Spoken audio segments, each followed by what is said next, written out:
एक एजुकेटेड मुस्लिम और ऑनेस्ट मुस्लिम ये बर्दाश्त नहीं करते हैं ये लोग। ज़बरदस्ती हमारे ऊपर ये जो है यूएपीए का और सांप्रदायिक सौहार्द बिगाड़ने का और देशद्रोही गतिविधि का मामला उन्होंने डाल दिया। रिलीजन के बेस पर जो है एक इनोसेंट को मतलब जो क्रिमिनल समझा जाता है। बाइज्जत बरी कर दिया, लेकिन जो है वो तो 4 साल में या जो 5 साल में या अब तक जो चीज़ें हमारे सामने आ रही हैं कि ये है वो बम ब्लास्ट के मुलजिम, ये वो आदमी है, ये वो डॉक्टर है जो बम ब्लास्ट के केस में पकड़ा गया था।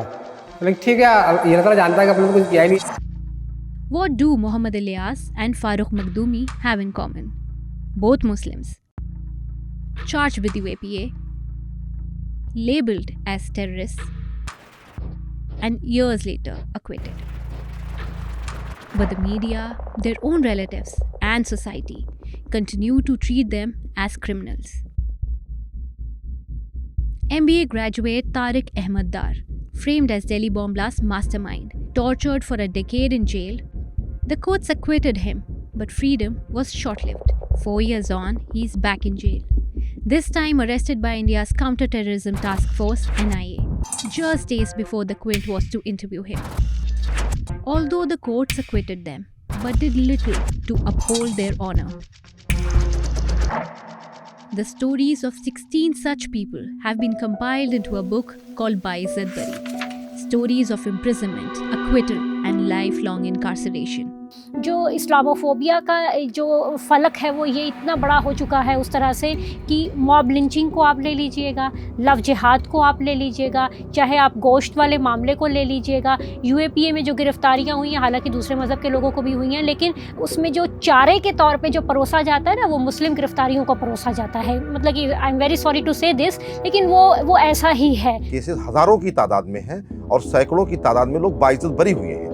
दूसरे भी लोग हो सकते थे। ये 16 वो कहानियां हैं जो बताती हैं कि इसके पीछे ज़हनियत क्या है, इसके पीछे मंशा क्या है, किस तरीके से मंसूबाबंद तरीके से एक पूरी कम्युनिटी को और उस कम्युनिटी के नौजवानों को डिमोरलाइज किया जाता है, मोरल डाउन किया जाता है और उनको एक खौफ के माहौल में जीने के लिए मजबूर किया जाता है। ये उनकी तर्जुमानी करती हैं।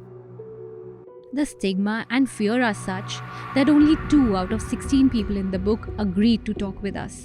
Their stories show how these arrests and accusations are all part of a systematic pattern. Step 1: faulty investigation.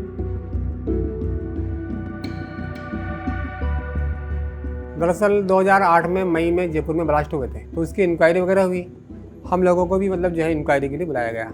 हमारा कोई उससे कनेक्शन था नहीं, लेकिन हमने कभी मतलब जो है माजी में, यानी कि हमने कभी मतलब जो है पास्ट में कोई सिमी के हम मेंबर रहे, तो उस बिना पर लाकर हमको जो है अनलॉफुल एक्ट में डाल दिया वहाँ पर। आज उसकी चार्जशीट है कि हमने इनको यहाँ पर सिमी के प्रोग्राम की मीटिंग करते हुए पकड़ा। वहाँ ये जो है हिंदू देवी देवताओं को बुरा भला कह रहे थे, इसलिए हमने पकड़ के लाए और इनके ऊपर हमने जो है ये जो अनलॉफुल एक्ट है 3-10-13 ये हमने लगाया। ये 153A और B हमने लगाया। ब्लास्ट का केस हमारे पर लगाया नहीं। आपको एविडेंस के साथ चलना चाहिए, मैं तो ये समझता हूँ। अगर आपका जो शक है वो एविडेंस उसको मजबूत कर रहा है तो आप बेशक चलिए उसी रास्ते पे। पुलिस वाला जब उस समय अगर उसके पास शक की गुंजाइश है तो अरेस्ट करना कोई बहुत ऐसी लंबी चौड़ी मैं इरेगुलरिटी नहीं मानूंगा, लेकिन अरेस्ट को परसू करते रहना और उसी पे चलते जाना जबकि आपको एविडेंस भी नहीं मिल पा रही है और आप कनेक्ट नहीं कर पा रहे और उसी पे अड़े रहना, ये बेशक जो है ये क्वेश्चनेबल चीज़ है। उनके ऊपर से कोई फोर्स था कि भाई इनको तो मतलब जो है लगाना ही पड़ेगा, पब्लिक को बताना है कि मतलब जो हमने अभी तक भी मतलब जो है ब्लास्ट के मुलजिम को पकड़ा नहीं है। 4 महीने हो गए और इस तरह से हम 10-11 लोग थे, उनको जो है फेस कर दिया और बताया कि भाई हमने जो है बम ब्लास्ट के मुलजिमों को पकड़ लिया है, जबकि उन्होंने ऐसा कुछ नहीं किया था। और इस तरह से उनका जो दबाव था मतलब जो गवर्नमेंट के ऊपर आपने बोला वो तो पूरा हो गया, उनका ज़िंदगी तो हमारी ख़राब होगी। वहाँ का जो सबसे बड़ा ऑफिसर था, जो उसका जो डिप्टी था, उसने कहा कि ये आदमी ऐसा है कि इसका कोई संबंध नहीं है, इसका मतलब ये है, लेकिन हमें भी तकलीफ हो रही है, लेकिन हमको दिखाना है। लेकिन आप बताइए, उसके अल्फाज मुझे आज तक याद है।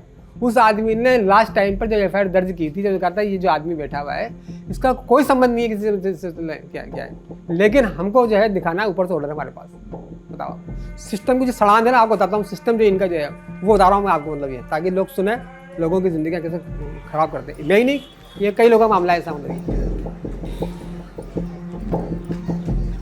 मुझे डॉक्टर फ़ारूक मखदूमी कहते हैं। मैं मालेगांव शहर का रहने वाला हूँ।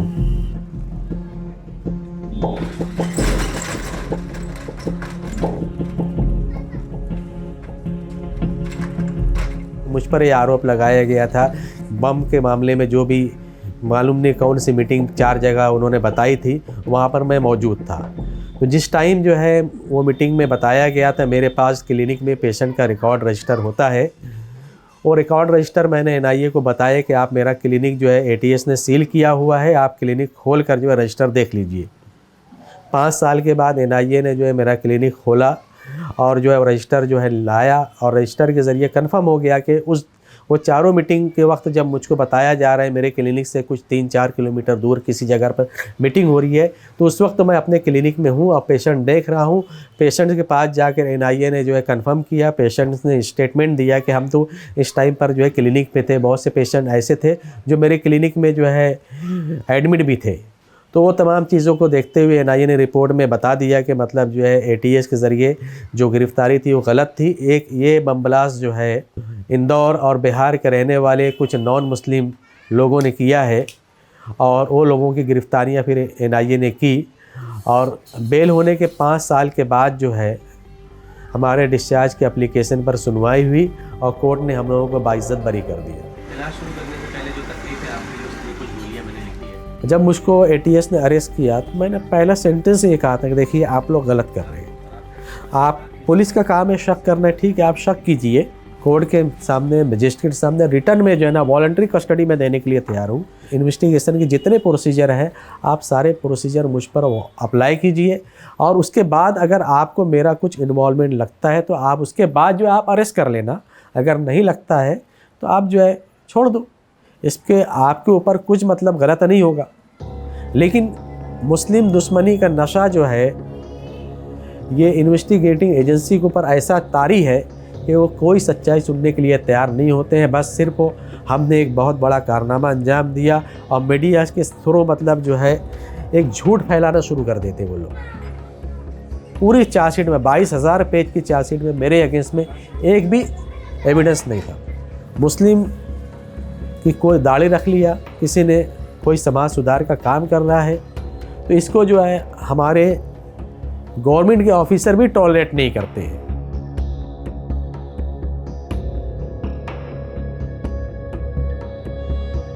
Same as in Muhammad Ilyas's case, the Mumbai ATS also contended that the accused are linked with the banned Simi or Student Islamic Movement of India, that they triggered the 2006 Malegaon blast near Hamidiya Mosque to instigate the Muslims and incite communal riots.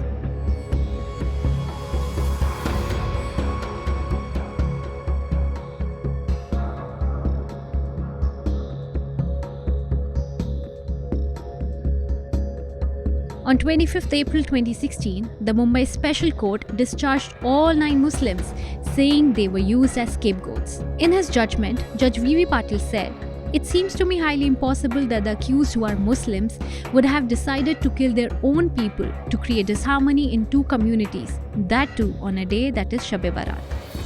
जो लोग इस न्यायिक व्यवस्था में हैं, चाहे वो police वाले हैं या प्रोसिक्यूटर्स हैं या जजेस हैं, उनको सेंसिटाइज करने की और उनको ओरिएंट करने की जरूरत है। ये लोग न्याय व्यवस्था में तो हैं, लेकिन ये कॉन्स्टिट्यूशनली कंडीशन नहीं है। हम जैसे ही न्याय व्यवस्था को कॉन्स्टिट्यूशनल वैल्यूज पे जज करना शुरू करते हैं, हम क्या पाते हैं? हम पाते हैं कि वहां पे हमारी न्याय व्यवस्था बहुत ही कमजोर नजर आती है, और इसके न होने से ये गलतियां होती हैं जैसे जो कि आप बता रहे हैं, और ये गलतियां हुई हैं। अगर गलतियां हुई नहीं तो ये केसेस ट्रायल में एक्विटल कैसे हुए, और एक्विटल भी उन एडवर्स रिमार्क्स हैं और जो एविडेंसेस हैं वो बिल्कुल कहीं खड़ी नहीं होती, और ये गलतियां करना आसान इसलिए हो जाता है क्योंकि ये इजी वे है। ये समझौता एक्सप्रेस में हमारे सामने भी बड़ा सिंपल सा रास्ता था कि भाई ये सारे, ये तो मुस्लिम ऑर्गेनाइजेशन होगा, सिमी होगा, ये लोग बैठे हुए हैं, आप इनमें से किसी को भी पकड़िए और आगे चलिए।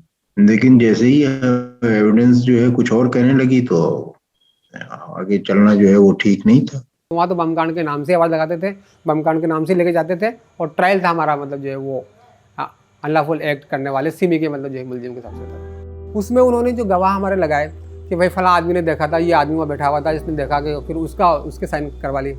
और हमारे जो मिलने वाले लोग थे हमारे जो रिलेटिव थे बहुत से उनको साइन करवा लिया, भाई हाँ ये इसी में का मेंबर था, ये मीटिंग करते थे इस तरह से, उनसे गवाह बनाकर साइन करवा लिए। फिर बाद में जब वो गवाह पेश होने कहा भाई इन्होंने ऐसा कुछ किया नहीं, हमसे ज़बरदस्ती कहलवाया ऐसा, और सारे के सारे गवाह थे इस तरह से खत्म हो गए। ये दुनिया मोमिन के लिए कैद खाना है और काफिर के लिए जन्नत है। दुनिया के अंदर भी अल्लाह ताला ने जो चीज़ें हमारे वास्ते हैं, हलाल की है उनको हलाल जानो और जो हराम की है उनको हराम मानो। अब एक बार हम जो है जज के सामने पेश हुए तो जज के सामने जो है जुडिशरी में हमने अपने नाखून दिखाए। ये नाखून इतने बड़े बड़े होते हैं, ये नाखून इतने बड़े बड़े, ये दाढ़ी हमारी जो यूँ हो रही थी, मतलब ये हमारी मुझे नहीं हो रही थी, उसको हमने बोला कि मतलब ये कौन सा मतलब जो है वो है, मतलब जो है मतलब ये कौन सा ह्यूमन राइट है। Custodial torture. The law is clear on this. Any confessions made to the police is inadmissible in criminal trials. But again, when has that been a deterrent for the police? Tariq Ahmed Dar's story reveals allegations of torture in police custody. Tariq Dar के बारे में मुझे जो सबसे एक जो चीज़ छुई दिल को वो ये कि जिस समय उनका फ़िज़िकल टॉर्चर हो रहा था तो फ़िज़िकल टॉर्चर के दौरान उन्होंने ये पूछा कि आखिर मतलब मैं वो बार बार ये पूछ रहे थे कि इसकी वजह क्या है, इसकी वजह क्या है, इसकी वजह क्या है। तो जो जांच अधिकारी और गिरफ़्तार करने वाले थे जो उनको टॉर्चर भी कर रहे थे तो उनका ये कहना था कि तुम्हें अभी तक समझ में नहीं आया है कि ये सब क्यों हो रहा है, क्या तुम मुसलमान नहीं हो, तुम्हें अभी भी समझ में नहीं आया कि तुम इस देश और हिंदुत्व के लिए पोटेंशियल थ्रेट हो। तो तारिक डार ने बोला कि मैं इसको ऐसा समझूं कि is this a war against इस्लाम। तो उन्होंने बोला कि तुम्हें अभी भी समझ में नहीं आया। तो बोले ठीक है, अगर ऐसा है तो फिर मैं शहीद होने के लिए तैयार हूँ। 18-20 दिन का हमारा पीसीआर था। पीसीआर जानते ना, पीसीआर में मतलब जो पुलिस कस्टडी के अंदर रहती थी। तो सबसे ज़्यादा टॉर्चर तो वही हुए हम लोग। कोई जो जुल्म जो गुनाह हमने किया ही नहीं उसके बारे में बार बार हमको कहते हैं कि भाई तुम जो है तुम कबूल करो इसको, तुम इसको मानो कि तुमने किया ही है।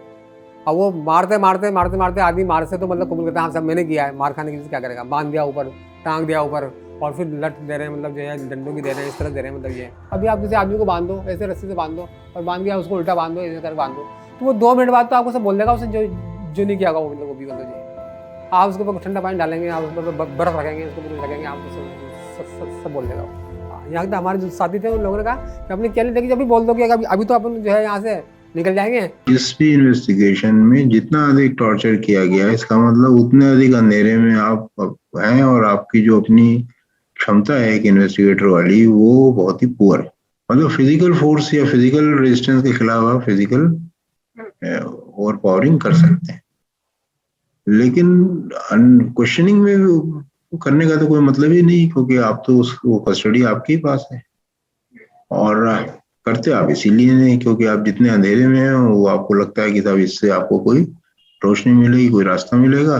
तारिक डार ने बताया कि उनकी पैंट के अंदर चूहे छोड़ दिए गए और नीचे से जो है पैंट जो है वो बांध दी गई। फिर तारिक डार ने ही हमको बताया था कि उनके जो है जो मल है, जो गलाज़त जिसको कहते हैं, वो उनके पूरे बदन के कपड़े उतार के वो उनके पूरी शरीर पर मली गई।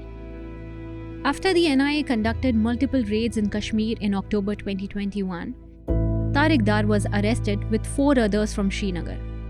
He has been accused of being terror associate, specifically an overground worker for Lashkar-e-Taiba, Jaish-e-Mohammed and Hizbul Mujahideen. When your past keeps haunting you, how difficult is it to rebuild your life? This brings us to the third aspect. Has the state done anything to compensate these men? कितना loss हुआ है ये तो jail से आने के फौरन बाद नहीं समझ में आया।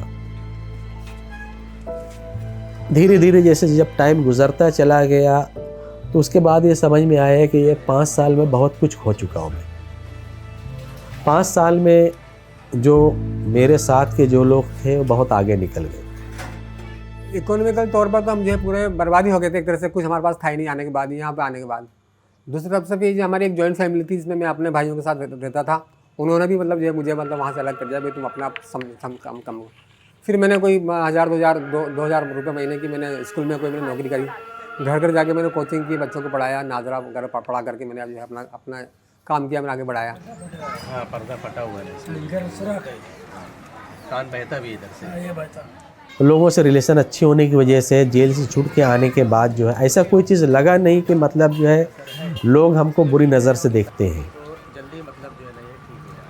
लोग बहुत सारे तो इस सपोर्ट के तौर पे मतलब जो है ना मेरे पास ट्रीटमेंट के लिए आते थे कि यहाँ से ट्रीटमेंट लेंगे तो मेरा फाइनेंशियल कुछ सपोर्ट होगा। प्री बीएड जो एक एग्ज़ाम होता है जिसके अंदर जो आप बीएड के लिए आपकी ट्रेनिंग का वो टाइम आ जाता है, वो एग्ज़ाम मैंने दिया था और जिस दिन मुझे ले गए उसी दिन मेरा उसका रिजल्ट आया था शाम में, मतलब जो है अभी तो रिजल्ट आया शाम में तो, और मुझे रात में 8 बजे यहाँ से इंक्वायरी के लिए ले गए। मेजर लॉस तो यही है कि जो हमने जो सपने बुने थे, हमने जो मतलब जो आकांक्षाएं हमारी थी कि हम ये कर लेंगे वो कर लेंगे, वो सब खत्म हो गया। अब तो कुछ करने का भी नहीं है। जिस टाइम मैं गिरफ़्तार किया गया था उस वक्त तो मैं एक मस्जिद की जगह पर जो है रेंट पे क्लिनिक चलाता था।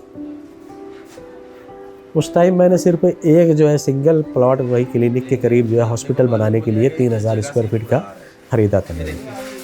वीकली जो है बॉम्बे आप जाना आना, फिर एडवोकेट्स की फ़ीस देना, ये एक बहुत बड़ा ख़र्चा था।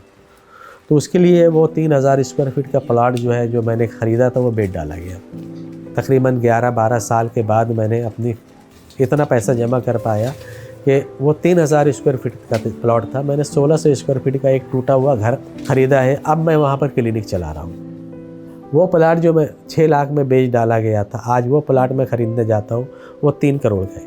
अगर आज वो नहीं होता तो आज हम कहाँ होते, मतलब आज कहीं और मतलब या कोई टीचर होते, गवर्नमेंट टीचर होते हैं जहाँ सैलरी अच्छी होती, सब चीज़ें बढ़िया होती, बच्चे भी स्टडीज़ होते हैं, अच्छे जगह रिश्ते होते हैं बच्चों के, सब चीज़ें अच्छी होती, तो उसकी कुछ भरपाई तो होना ही चाहिए ना। और वो भरपाई मतलब उन लोगों से लेना चाहिए जिन लोगों ने मतलब जो है गलत केस लगा के किया, ताकि उनको आइंदा इसकी नसीहत हो कि हम किसी के ऊपर गलत केस डाल रहे हैं तो इसमें हमारा नुकसान हो सकता है। जब उनको नसीहत ही नहीं होगी तो वो तो कई लोगों को डालेंगे, उनको अगर मतलब जो है वो नहीं होगा तो इस तरह से मतलब जो है गवर्नमेंट को चाहिए कि ऐसे लोगों को नामजद करे और उनसे मतलब उनका कंपनसेशन दिलवाए, मतलब जो है जिन लोगों ने गलत लगाया। कंपनसेशन एक पार्ट है और मेरे ख्याल से वो छोटा पार्ट है। बड़ा पार्ट है रिहेबिलिटेशन। जब तक आप उनको पूरी तरीके से मानसिक रूप से और भौतिक रूप से रिहेबिलिटेट नहीं करेंगे तब तक आपने कोई प्रायश्चित तो किया नहीं। सही बात तो ये, हमारे जो डिसीजंस भी आते हैं कोर्ट्स के, बड़े से बड़े कोर्ट के, वो भी इस पे कुछ बात नहीं करते। कंपनसेशन तो थोड़ा बहुत वो दिलाते हैं, सभी केसेस में एज ए मैंडेटरी तो नहीं है, लेकिन कोर्ट्स काफी हद तक कोशिश करते हैं कि उनको कंपनसेट किया जाए। लेकिन गवर्नमेंट्स की ओर से कंपनसेशन का कोई सिस्टम नहीं है। 65,000 पर मंथ जो है 2006 में मेरी इनकम थी। उस टाइम जो है ए ग्रेड के जो गवर्नमेंट ऑफिसर्स होते हैं उनकी बेसिक सैलरी जो है 13,700 ऑन द रिकॉर्ड है, उनसे 5 गुना ज़्यादा मैं कमाने लगा था। आज ए ग्रेड के जो है जो IAS ऑफिसर है, IPS ऑफिसर्स हैं या मेडिकल्स ऑफिसर्स हैं, इनकी सैलरी जो है बेसिक जो है मोर देन 1 लाख है। लेकिन आज मेरी इनकम जो है 11 साल जेल से छूटे हुए हो गए हैं, आज मेरी इनकम जो है अभी भी 65,000 पर मंथ तक नहीं पहुंच पाई है। ये जो मेरा लॉस है हुआ, इसको कंपनसेट कौन करेगा? केस डिस्चार्ज होने के बाद एक उम्मीद थी कि हम लोग जो है हाई कोर्ट मूव करेंगे और कंपनसेशन के लिए एप्लीकेशन फाइल करेंगे। कुछ पॉसिबल था कि इसके बारे में गवर्नमेंट या कोर्ट के थ्रू जो है कोई इंक्वायरी कमीशन बिठाया जाता और कंपनसेशन के बारे में कुछ रिकमेंडेशन जो है कोई कमीशन के थ्रू होता। उसकी बजाय जो है डिस्चार्ज को ही जो है हाई कोर्ट में जो है गवर्नमेंट ने, स्टेट ने चैलेंज किया हुआ है। अभी हम लोगों का केस जो है हाई कोर्ट में जो है पेंडिंग है। The Quint reached out to KP Raghuvanshi, former chief of Maharashtra's ATS. He said, ATS has done the investigation in a professional way and the whole matter is in High Court and sub judice. I can't say anything more than that. The retired ADG of police has led the ATS investigation of the Malegaon blasts as well as the Mumbai train blasts of 2006. लोग पूछते हैं कि भाई 5 साल में जो jail गुजारे क्या हर्जाना मिला, क्या जवाब दें? जवाब देते हुए शर्म आती है कि हमारे देश में ऐसा कोई कानून ही नहीं है कि किसी की ज़िंदगी बर्बाद हो जाए और ज़िंदगी बर्बाद करने वालों के खिलाफ कोई कार्रवाई नहीं होती है और जिसकी ज़िंदगी बर्बाद हुई उसको कोई कंपनसेशन दे दिया जाता है। They struggle to lead a normal life, a life of dignity where their past doesn't overshadow their present. But that hardly happens. मैं ये कहता हूँ कि मतलब जो है वो लोग बहुत खुश थे उस टाइम पे जब उन्होंने हमको पेश किया, जब उन्होंने मीडिया के सामने हमको पेश किया, जब उन्होंने हमको जो है कोर्ट में 2-3 बार पेश किया, तो वो लोग जो अफसर थे वो सब आगे आगे रहते थे, मतलब जो फ़ोटो खिंचवाने के अंदर मेरा नाम होगा, मेरा नाम होगा। तो उनको क्या चेता कि हमारा प्रमोशन हो जाएगा, हमको मतलब जो है हमारी अच्छी मतलब बन जाएगी गवर्नमेंट के अंदर, मतलब ये है। तो आज मतलब गवर्नमेंट को चाहिए कि वो देखे कि ये लोग सड़े काम करने वाले लोग, गलत काम करने वाले लोग, लोगों की जिंदगी बर्बाद करने वाले लोग, इनको देखे कि इन्होंने मतलब कैसे कैसे काम किए हैं। देखिए, हमारे यहाँ मसला ये है कि सच्चाई को कोई मानता नहीं है, गलतियाँ सबसे होती है। इन्वेस्टिगेटिंग एजेंसी से गलती हुई, इनोसेंट पीपल्स को जो है उन्होंने इनकार्सिरेटेड कर दिया, जेल में डाल दिया, ठीक है, गलती हुई, बहुत गलती की, एक के बाद एक गलती करते हुए हर बार जो है सच्चाई का अपोज किया। फाइनली कोर्ट ने जजमेंट दे दिया कि ये इनोसेंट पब्लिक्स हैं, इनका गिरफ्तारी गलत थी। अब कोर्ट ने डिस्चार्ज कर दिया है, बाइज्जत बरी कर दिया है। अब इन्वेस्टिगेटिंग एजेंसी को यहाँ पर तो सच्चाई कबूल कर लेना चाहिए। और मीडिया ने आप देखो कि मतलब जिस गली में मतलब जो हमारा ये मकान है, यहाँ इसको बार बार दिखाते इस पर टीवी पे, या कोटा वाले लोग जो लोग थे, देखो यहाँ रहते थे आतंकवादी, ये कोटा के आतंकवादी, इनका चेहरा देखो, इनके मतलब देखो इस तरह से। तो ये मीडिया बार बार दिखा करके एक मतलब माहौल पैदा करना, लोगों के दिल में ये चीज़ बता जाना कि हाँ भाई वाकई यही लोग जो है इन्होंने ये एक्ट किया है। पूरे इलाकों को बदनाम करना, पूरे लोगों को बदनाम करना, पूरे घर वालों को बदनाम करना इस तरह से। क्योंकि ब्लास्ट की न्यूज़ ही ऐसी है, ब्लास्ट की न्यूज़ भी ऐसी ना कि उसका 12 का एक आदमी, कौन आदमी, फला का लड़का, फला का बेटा, फला का वो लड़का बने इस तरह से। तो वो न्यूज़ पूरी मतलब उसमें लिखी। वो बाहर से भी जब लोग आते हैं, आसपास में आते लोग, ये है वो आदमी। आज भी जब निकलते हैं, आज भी दुकान बैठाता हूँ कि ये है जो जेल में थे, लेडीज़ वगैरह जो है आसपास की आती है, तो ये है वो आदमी जेल में। कुछ ना कुछ तो तुमने किया ही होगा। हम ये कहते थे हमने भी कुछ नहीं किया, तो वो इतने हम कह के कान पक गया मैंने कि कुछ ना कुछ तो इनका मतलब मामला रहा होगा, कोई ना कोई कॉन्टैक्ट तो इनका जो है रहा होगा, इसलिए इनको लेके, वरना इतने लोग थे इनको लेके क्यों नहीं आए। अब आप बताओ उसका क्या आंसर दोगे आप? डर तो लगता है, बहुत डर लगता है, लेकिन इस डर की वजह से हम सच्चाई का रास्ता नहीं छोड़ सकते। इस डर की वजह से बच्चों को एजुकेशन डिसकंटिन्यू नहीं कर सकते।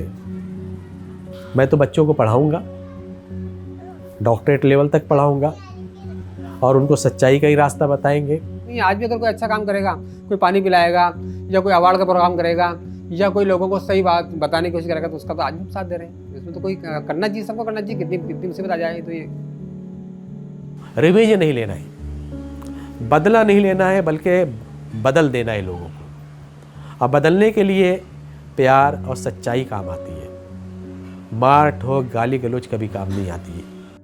Literally, Baizat Bari means acquitted of all charges. But is it that simple? Were these men acquitted with their prestige and reputation intact? Perhaps no. Humiliation, ostracization, and stigma are the only constants in their life now. They want to forget and move on. They want to start afresh and make up for the lost years. But can they? जाहिर सी बात है कि जिस मुसीबत से गुजरे हैं, एक नफ्सियाती दबाव है, एक नफ्सियाती तकलीफ है, एक सैडनेस है, एक गुस्सा है, बिल्कुल गुस्सा है, लेकिन उसके साथ साथ इंसाफ की उम्मीदें और बेहतर होने की उम्मीदें इनकी टूटी नहीं है, ख़त्म नहीं हुई है। तो मुझे ऐसा लगता है कि उनमें सब्र जो है वो एक एक्सट्रीम लेवल तक का एक सब्र आया है। विंडिक्टिवनेस की जगह, कड़वाहट की जगह उन्होंने अपने आप को इस तरह से बदल लिया है कि उन्होंने उसको भी एक तरह से ना अल्लाह का वो मान लिया, खुदा का एक वो माना कि हाँ उसकी मर्जी थी, ऐसा होना था, लेकिन शुक्र है कि हम बाहर आ गए। वो इस बात का शुक्र है। FactChecker.in analysis of NCRB data between 2014-2020 shows 10,552 Indians have been arrested under UAPA, only 253 convicted. NCRB's Crime in India report between 2010 and 2013 do not have any mention of the act. Of the completed trials between 2014-2020, 72.4% accused were acquitted, 27.5% found guilty, which means 493 people have been acquitted, 57 were released, and 253 were found guilty.